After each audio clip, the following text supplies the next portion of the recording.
Today, I'm about to tell you a story where the creator of the universe was cursed and the destroyer himself had to suffer for his actions.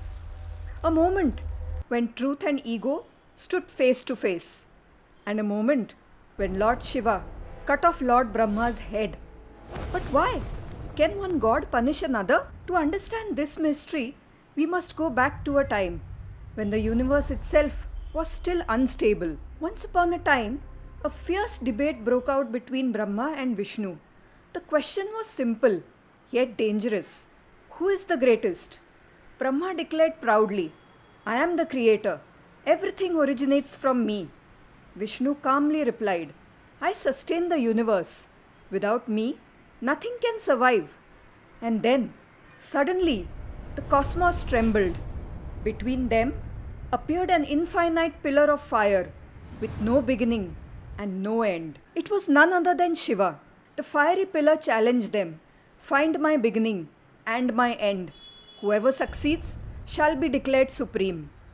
Vishnu transformed into a boar and dived deep down, searching for the end. Brahma became a swan and soared upward, searching for the beginning. Ages passed. Time itself seemed to freeze, but neither could find the truth. Vishnu returned and humbly admitted, I could not find the end. But Brahma returned with a ketki flower and claimed, I found the beginning. This flower is my witness. The universe fell silent because truth can never be hidden. From that pillar of fire emerged Lord Shiva in his fierce form. His eyes burned with rage because Brahma didn't just lie. He let his ego crush the truth. From Shiva's anger was born Kal Bhairav, the embodiment of divine justice. And in the very next moment, Brahma's fifth head was severed. It was cut off. Shiva declared, the head that spoke falsehood shall cease to exist. And then he cursed Brahma. From this day forward, you shall not be widely worshipped on earth.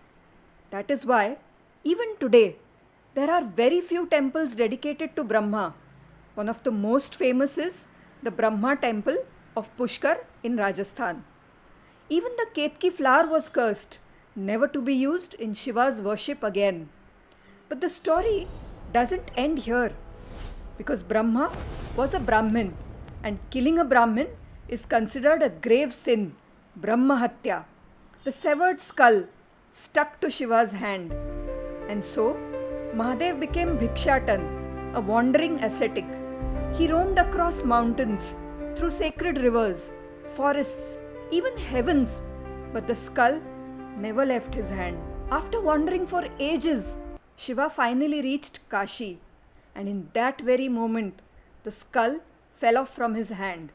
A divine voice echoed, Here, your sin is absolved. That sacred place is now known as Kapal Mochan. Shiva smiled, because Kashi is no ordinary place. It is believed to be beyond karma itself. Shiva vowed to never leave Kashi.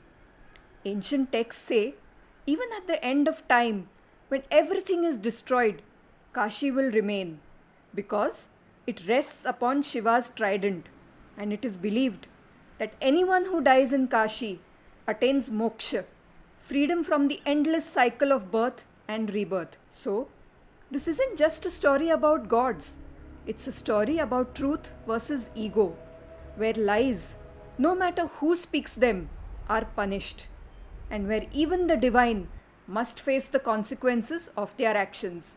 So remember, truth never loses, and ego never truly wins. If you have appreciated this story, don't forget to like the video and subscribe to the channel for more powerful stories like this.